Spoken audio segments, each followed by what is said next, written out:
धम्मो मंगल मुक्तित्थम अहिंसा संजमो तवो देवावि तम नमंसन्ति जस्स धम्मे शयामणो। परम पूज्य आचार्य प्रवर के श्री चरणों में वंदना।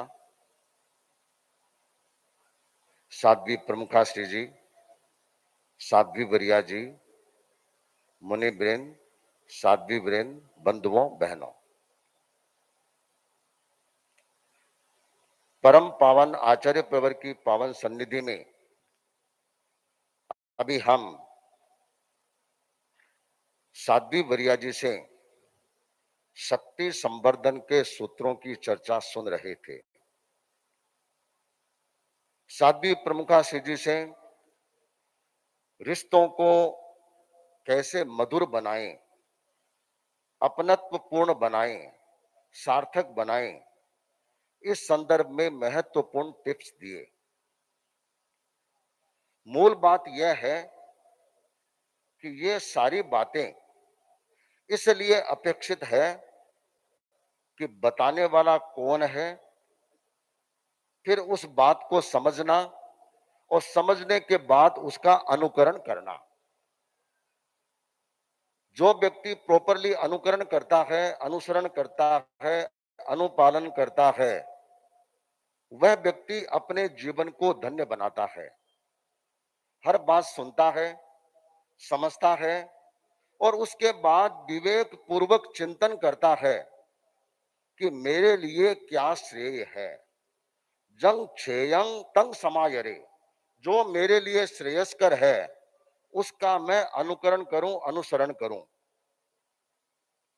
आज हम देखते हैं पूरे देश में करीब करीब 550 स्थलों पर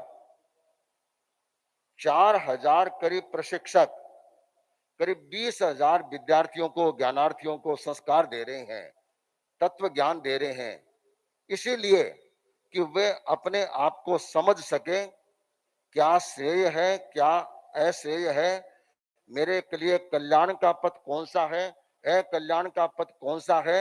इसके आधार पर भी उनकी विवेक चेतना जग सके और उसके आधार पर वे अच्छा जीवन जी सके। और हम देखते हैं आचार्य प्रवर की ज्ञानशाला के प्रति, ज्ञानशाला उपक्रम के प्रति कितना लगाव है, कितनी आत्मीयता है, कितनी अनुकंपा है। और स्थान स्थान पर ज्ञानशालाओं के द्वारा एक प्रस्तुति भी होती है और आचार्य प्रवर का आशीर्वाद भी उन्हें प्राप्त होता है। जो व्यक्ति अनुसरण और अनुकरण में विवेक पूर्वक ध्यान रखता है वह व्यक्ति आगे बढ़ जाता है और केवल गतानुगतिकता के आधार पर चलता है वह व्यक्ति कभी सफल नहीं होता। राजा भोज की सभा में अनेक पंडित थे, उनमें एक पंडित थे माघजी पंडित। पुराने जमाने में सुबह सुबह निवृत्त होने के लिए लोग बाहर जाते थे, वह एक जमाना था। आजकल तो लोग आते हैं तो सबसे पहले ये देखते हैं कि अटैच है या नहीं है। अटैच है तो जगह ठीक है, नहीं तो कोई काम की नहीं है। पुराने जमाने में अपना लोटा लेके जाते, निवृत्त होकर के आते। माघजी पंडित नदी में गए, निवृत्त होकर के वापस आ रहे थे तो देखा कि राजा भोज भी प्रातः परिभ्रमण कर रहे हैं और सामने से आ रहे हैं।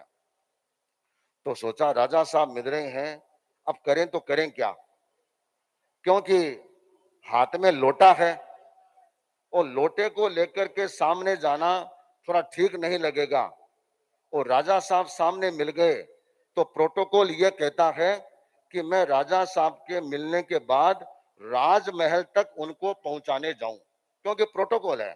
हम भी आचार्य प्रवर के साथ कहीं अगर जाते हैं तो हमारा विनय तो है ही, श्रद्धा तो है ही, प्रोटोकॉल भी यही होता है कि आचार्य प्रवर जहां विराजमान होते हैं वहां विराज जाए, उसके बाद हम अपने अपने कक्ष में जाते हैं। पुराने जमाने में तो और भी परंपरा थी, ओगा लेकर के और विनय करते थे। वह परंपरा तो अब थोड़ी सी कम हो गई। ये होने के बाद वंदना करते फिर अपने अपने कक्ष में जाते। तो सोचा राजा साहब मिल गए तो इनको प्रोटोकॉल के हिसाब से पहुंचाना है, पर बाधक बन रहा था वह लोटा, इसको कहाँ रखें। एक आइडिया आई, नदी में गए, मिट्टी थी, थोड़ा खड्डा खोदा, लोटे को अंदर डाला, एक दुमा बना दिया। दुमा बनाने के बाद आते हैं उसके बीच में, माघ जी पंडित को दुमा बनाते देखा तो कई लोगों ने सोचा रे अपने गांव के ये बड़े समझदार पंडित हैं, इन्होंने दुमा बनाया है तो कोई न कोई चिंतन पूर्वक बनाया होगा, समझ पूर्वक बनाया होगा, तो क्यों नहीं हम भी दुमा बना लें।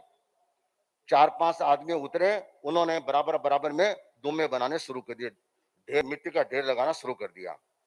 पीछे से 5-7 व्यक्ति और आए, क्या कर रहे हो?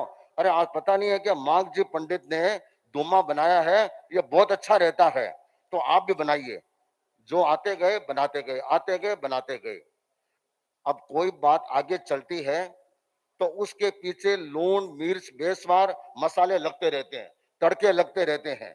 लोगों ने कहा कि आज का दिन बहुत अच्छा है, आज का दिन दुम्मा डे है, आज जो दुम्मा बनाता है अगला साल उसका बहुत अच्छा रहता है, सुखद रहता है, बीमारी नहीं आती है, शांति रहती है, आर्थिक दृष्टि से भी अच्छा रहता है, हर दृष्टि से प्रसन्नता रहती है। इसलिए आज के दिन दुम्मा बनाना बड़ा श्रेयस्कर है। कोई खर्चा तो था नहीं, खाली नदी में उतरना था, मिट्टी को इकट्ठा करना था, लंबी चौड़ी बात नहीं थी। बनाते गए बनाते गए, माघ जी पंडित राजा साहब को राजमहल के दरवाजे तक छोड़ के प्रणाम करके वापस आए, सोचा मैं मेरा लोटा लेकर के जाऊं। वहां आए, देखा, अरे मैंने तो एक बनाया, यहाँ तो सैकड़ों दुमे बन गए और अभी भी लोग आगे से आगे बनाते जा रहे हैं। उन्होंने कहा भैया क्या बात है, ये क्यों बना रहे हो? वे माघ जी पंडित को जानते नहीं थे कि ये कौन है। अरे तुमको पता नहीं है, चोटी तुम्हारे है, पंडित बने हो, इतना भी जानकारी नहीं है। आज दुम्मा दिवस है, दुम्मा डे है, आज के दिन जो दुम्मा बनाता है वह अच्छा रहता है। अरे भैया किसने बताया कि अपने यहाँ के माघ जी पंडित है, उन्होंने दुम्मा बनाया, इसलिए आज के दिन दुम्मा बनाना ठीक है।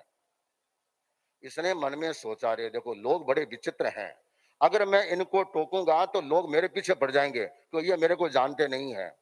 उन्होंने अपने हाथ से माथे पर लिया और लेते हुए आंसू कविता करते हुए उन्होंने कहा, गतानुगति को लोक है, न लोक है पारमार्थिक है, बालू का लिंग मात्रेण गतम में ताम्र भाजनम।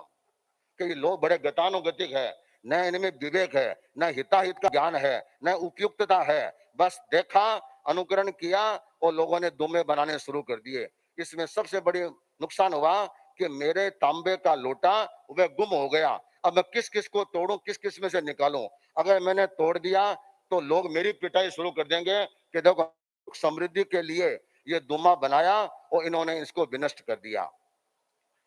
बात छोटी सी हो सकती है, किंतु हमें यह प्रेरणा देती है कि अनुकरण कहाँ करना चाहिए, अनुपालन और अनुसरण कहाँ करना चाहिए। हम विवेक चेतना से ये चिंतन करें कि हमारे लिए क्या श्रेयस्कर है, क्या अश्रेयस्कर है। परम पूज्य आचार्य प्रवर हमें सूत्र रूप में जो हमें उपदेश देते हैं, शिक्षा देते हैं। अभी नागरिक अभिनंदन समारोह हुआ, आचार्य प्रवर का कितना ऐसे प्रतिदिन अच्छा प्रवचन है, कितने गहरे गहरे सूत्र दिए, एक एक सूत्र पर पूरी व्याख्या की जा सकती है, पूरी टीका लिखी जा सकती है और वक्ताओं ने उनका कितना उल्लेख किया। सचमुच ऐसे आचार्य हमारे मार्गदर्शक होते हैं, गुरु मार्गदर्शक होते हैं। उनकी बात को तो आंख मूंद कर बिना किसी चिंतन के अगर हम अनुसरण करते रहें तो हमारे जीवन का कल्याण निश्चित रूप से संभव है। इसी भावना के